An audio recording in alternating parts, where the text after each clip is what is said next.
Next வேறு ஏதாவது red coin இருக்கான்னு பாருங்கள். இங்கே ஒன்று இருக்குது, red and white. So white பேஸ்லேயே இருக்குது. ஸோ இந்த காயினை லெஃப்ட்லேயோ ரைட்லேயோ வைக்கலாம். இந்த வாட்டி நான் ரைட்டில் வைக்கிறேன், கீழே எடுத்துகிட்டு வரேன், ரெட்டை ஃபிக்ஸ் பண்ணுறேன், மேலே எடுத்துகிட்டு போகிறேன். ஸோ ஒயிட்டையும் முடிச்சிட்டோம். நம்ம க்ரீன் அண்ட் ஒயிட் முடிஞ்சது. நெக்ஸ்ட் வேறு ஏதாவது ரெட் காயின் இங்கே கீழே இருக்கான்னு பாருங்கள். இல்லை, சைடில் இருக்கான்னு பார்க்கலாம். இங்கே ஒன்று இருக்குது, அது எல்லோவாக இருக்குது. ஸோ எல்லோ பேஸ்க்கு அந்த காயின் எடுத்துகிட்டு போயிடுறேன். இந்த காயினை எல்லோவோட பேஸ்க்கு எடுத்துகிட்டு வந்துட்டேன், இந்த ரெட் காயினை. ஸோ இப்போ இந்த காயின் இங்கே போக போகுது. அப்போ இந்த காயின் என்ன செய்யணும், இந்த சைடு வைக்கணும். வச்சிடலாம். எங்கே வேணுமோ அது எங்கே இருக்கோ அதை வச்சு ஃபிக்ஸ் பண்ணி மேலே எடுத்துகிட்டு போயிடலாம். ஸோ எல்லோவையும் முடிச்சிட்டோம். நம்ம பண்ண வேண்டியது இந்த ஒரு காயின் மட்டும்தான். அது எங்கே இருக்குன்னு பார்க்கலாம். இங்கே இருக்குது. ஸோ நேராக ப்ளூ பேஸ்க்கு எடுத்துகிட்டு போயிடுறேன். இப்போ இதில் மட்டும் என்ன ஒரு இதுனா, பேஸில் இருக்குது. எனக்கு இங்கே இருந்தால் தான் ஈஸியாக அப்படி அந்த காயினை மேலே எடுத்துகிட்டு போக முடியும்.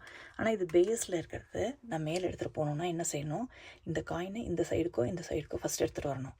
எடுத்துகிட்டு வந்ததுக்கப்புறம் இந்த காயினை நம்ம அங்கே கொண்டு போய் ஃபிக்ஸ் பண்ணலாம். ஸோ இந்த காயினை நான் ஃபார் எக்ஸாம்பிள் இந்த பக்கம் எடுத்துகிட்டு போகிறேன்னு வச்சுக்கோங்களேன். இந்த காயின் எங்கே போகும்னு பாருங்களேன். இந்த காயின் இங்கே போகும்.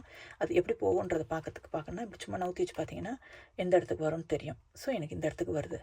ஸோ இந்த இடத்துக்கு தான் போக போகுது இந்த காயின். இந்த காயினை இந்த இடத்துக்கு எடுத்துகிட்டு போக போகிறேன். ஓகே. ஸோ இந்த காயின் இந்த பக்கம் போகணுன்னா இந்த காயினை நான் என்ன செய்யணும், அதர் சைடு வைக்கணும். வச்சிடலாம். எங்கே வேணுமோ அதை கீழே எடுத்துகிட்டு வரேன்.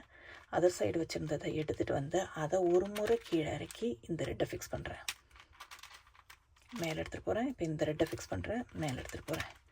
இப்போ பார்த்தீங்கன்னா என்னோட இந்த கீழே இருந்து பேஸில் இருந்த ரெட் காயின் இங்கே வந்திருக்கும். ஓகேவா, அது ரெட் ப்ளூ பேஸ்லேயே இருக்குது. ஸோ இதை மேலே எடுத்துகிட்டு போனால் இந்த காயினை நான் என்ன செய்யணும், அதர் சைடு வைக்கணும். வச்சிடலாம். எங்கே வேணுமோ அது எங்கே இருக்கோ அதை எடுத்துகிட்டு வந்து ஃபிக்ஸ் பண்ணுறேன், மேலே எடுத்துகிட்டு போகிறேன். இப்போ பார்த்தீங்கன்னா ஃபஸ்ட் லேயரை ஈஸியாக முடிச்சிட்டோம். நெக்ஸ்ட் நம்ம பண்ண வேண்டியது செகண்ட் அண்ட் தேர்ட் லேயரை ஒன்றா பண்ண போகிறோம். அதுக்கு ஃபஸ்ட்டு இன்னரில் உள்ள இந்த ஸ்கொயர்ஸை முடிச்சிட்டோன்னா அவுட்டரில் உள்ள லேயரை பண்ணோம்னா செகண்ட் அண்ட் தேர்ட் ஈஸியாக முடிஞ்சிடும்.